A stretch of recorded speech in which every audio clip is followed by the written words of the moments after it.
കഴിഞ്ഞ ദിവസം ഡ്യൂറന്റ് കപ്പിൽ ഹാൻമന്തയുടെ ഇരട്ട ഗോളുകളുടെ മികവിൽ ജംഷഡ്പൂർ എഫ്സിയെ പരാജയപ്പെടുത്താൻ ഡൽഹി സ്പോർട്ടിംഗ് ക്ലബിന് കഴിഞ്ഞു. ആ ഒരു മത്സരത്തിൽ ഏറ്റവും പ്രധാനമായിട്ട് എടുത്തു പറയേണ്ടത് രണ്ട് മലയാളി താരങ്ങളുടെ പ്രകടനങ്ങളായിരുന്നു. കേരള ബ്ലാസ്റ്റേഴ്സിന്റെ ക്ലബിന്റെ ഈ അനിശ്ചിതാവസ്ഥയിൽ നമ്മൾ തീർച്ചയായിട്ടും നോക്കിക്കാണേണ്ട രണ്ട് യുവതാരങ്ങൾ. ഒന്ന്, ജംഷഡ്പൂരിന് വേണ്ടി വളരെ മികച്ച പ്രകടനം കാഴ്ചവെച്ചുകൊണ്ടിരിക്കുന്ന മുഹമ്മദ് സനാൻ. സനാന്റെ ഒരു പെർഫോമൻസ് എന്ന് പറയാനുണ്ടല്ലോ, പണ്ട് നമ്മുടെ കോമൽ തട്ടാലൊക്കെ കളിച്ചില്ലേ, ആ ലെവല് ഡ്രിബിളിങ്ങും ഗോളും അസിസ്റ്റും ഒക്കെയാണ് നമ്മൾ സനാലിൽ നിന്നും കാണുന്നത്. വളരെ മികച്ച രീതിയിൽ പന്ത് ഹോൾഡ് ചെയ്യാനും എതിരാളികളെ ഒറ്റയ്ക്ക് മറികടന്ന് ബോക്സിലേക്ക് നിറയൊഴിക്കാനും ഒക്കെ മികവാർന്ന പ്രകടനം സനാൻ കഴിഞ്ഞ ദിവസം കാണിച്ചു തന്നു. മറുവശത്ത് ഡൽഹി സ്പോർട്ടിംഗ് ക്ലബിന് വേണ്ടി മലയാളി താരം, കേരള ബ്ലാസ്റ്റേഴ്സ് വളർത്തിയെടുത്ത താരമായിട്ടുള്ള മുഹമ്മദ് ഐമൻ്റെ പെർഫോമൻസ്.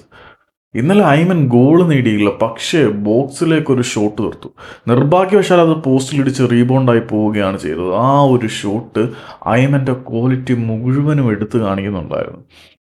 സനാൻ എങ്ങനെയാണോ ഒറ്റയ്ക്ക് പന്തുമായിട്ട് വന്ന് ഗോൾ നേടുന്നത്, അതിനേക്കാൾ മികച്ച രീതിയിൽ സ്വന്തം പകുതിയിൽ നിന്നും ഒറ്റയ്ക്ക് പന്തുമായിട്ട് മുന്നേറി പ്രതിരോധക്കാരെ ഒന്നൊന്നൊന്നായി വെട്ടിയൊഴിഞ്ഞ് അവർക്ക് നടുവിൽ നിന്നും ഐമൻ ഒരു ഷോട്ട് തീർത്തു വിട്ടു. ആ ഷോട്ട് പോസ്റ്റിലിടിച്ച് മടങ്ങിയില്ലായിരുന്നെങ്കിൽ ഡ്യൂറന്റ് കപ്പിൽ ഏറ്റവും മികച്ച ഗോളായി മാറുമായിരുന്നു.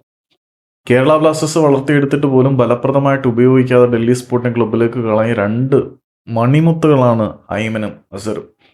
ഐമൻ ഭാവിയിൽ മിഡ്ഫീൽഡ് ഭരിക്കാൻ മാത്രം കപ്പാസിറ്റിയുള്ള താരമായി മാറേണ്ടതായിരുന്നു. അസറും മോശമൊന്നും അല്ല, ഡിഫൻസീവ് മിഡ്ഫീൽഡർ റോളിൽ വളരെ മികച്ച പ്രകടനം അസറും കാഴ്ചവെച്ചുകൊണ്ടിരിക്കുകയാണ്.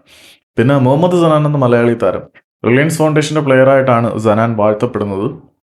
വളരെ മികച്ച പ്രകടനം സനാനിൽ നിന്നും ഉണ്ടായി. ഇപ്പം എന്തായാലും ജംഷഡ്പൂർ ഇന്ത്യൻ സൂപ്പർ ലീഗ് കളിക്കുന്നില്ല എന്നുള്ളത് എല്ലാവർക്കും അറിയാം. സനാനെ സ്വന്തമാക്കാൻ ഈസ്റ്റ് ബംഗാളിനെ പോലെയുള്ള ടീമുകൾ ഓൾറെഡി ശ്രമങ്ങൾ ആരംഭിച്ചിട്ടുണ്ട് എന്നുള്ള റിപ്പോർട്ടുകളുണ്ട്. അതിനിടയിൽ കേരള ബ്ലാസ്റ്റേഴ്സിൻ്റെ അനിശ്ചിതാവസ്ഥയ്ക്കിടയിൽ നിന്നും സനാനെ ഒന്ന് പൊക്കാൻ കഴിഞ്ഞെങ്കിൽ അത് ആരാധകർക്ക് ആശ്വാസം പകരുന്ന ഒരു നീക്കമായിരുന്നു. പക്ഷെ എന്ത് ചെയ്യാനാണ്, നമ്മളുടെ വിധി ഇങ്ങനെയാണ്. നോക്കി കാണണം ഈ രണ്ട് സൂപ്പർ താരങ്ങളെ എന്നല്ലാതെ കൂടുതലൊന്നും പറയാനില്ല. പറ്റുവാണെങ്കിൽ നിങ്ങൾ ആ മത്സരത്തിൻ്റെ ഹൈലൈറ്റ്സ് ഒന്ന് എടുത്ത് കാണാൻ ഞാൻ റിക്വസ്റ്റ് ചെയ്യുന്നു.